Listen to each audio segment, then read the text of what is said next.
Tandaan niyo po, walang miyembro ng pamilya na habang panahon makakasama mo.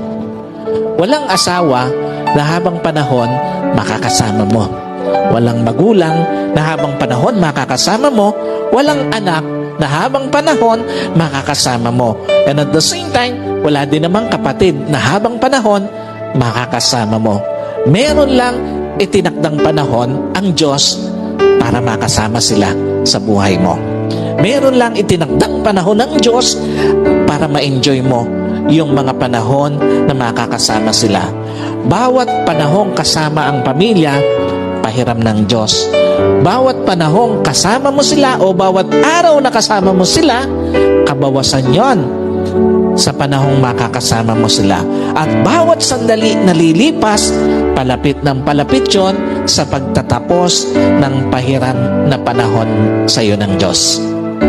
Kaya hindi dapat sinasayang panahon para sa pamilya, lalo na sa pagtataniman ng sama ng loob, lalo na sa pagkakait ng pagpapatawad, at lalong-lalo na sa paggagawa ng yaman.